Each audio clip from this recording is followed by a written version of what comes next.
I'm Davis Hammett with Loud Light. Before going on April break, week 13 ended with the legislature staying up until 4 a.m., passing and sometimes failing to pass controversial bills throughout the long night.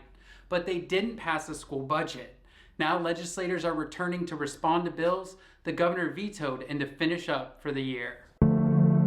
Kansas is confronting an ongoing drought, and much of the state is the driest it's been since the Dust Bowl a century ago.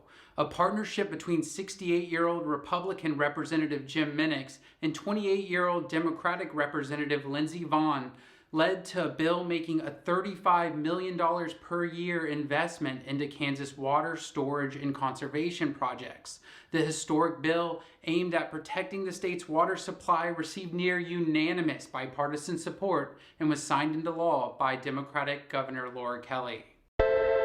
Republican legislators overrode Governor Kelly's veto to force a new bill into law that aims to ban transgender girls from sports beginning in elementary school.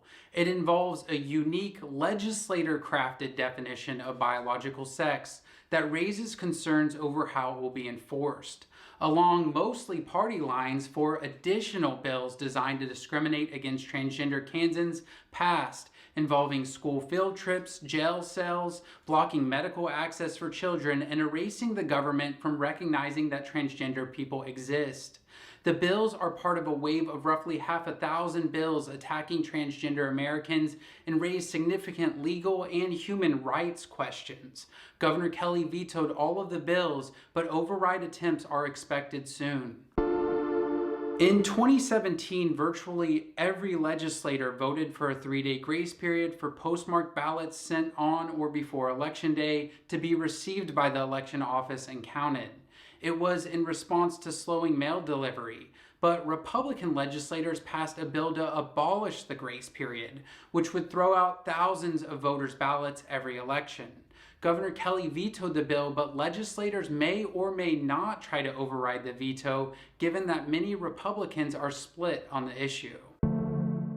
A mega tax cut bill that would cost the state roughly $500 million per year and predominantly benefit the wealthiest Kansans and corporations was vetoed by Governor Kelly.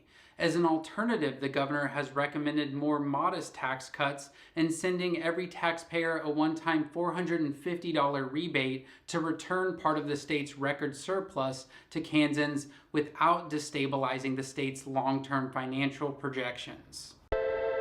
2 anti-abortion bills, including one that would force doctors to provide unscientific information to women seeking an abortion, were vetoed by Governor Kelly. Additionally, Governor Kelly line item vetoed a provision in the budget that would have the state treasurer give millions of tax dollars to unregulated anti-abortion pregnancy centers. The anti-abortion workarounds come as legislators seek creative ways to defy the Kansas Constitution's protections from legislators interfering with reproductive medical decisions.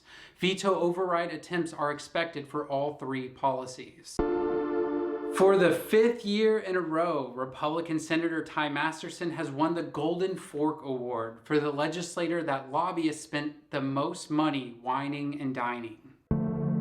We are heading into what may be the last week of the 2023 legislative session, but the legislature still has plenty of work to do, namely passing a school funding bill that can be signed into law. Thanks for liking, commenting, and sharing. Your donations make this possible. Stay tuned, stay engaged, and until next time, thank you so much, Kansas.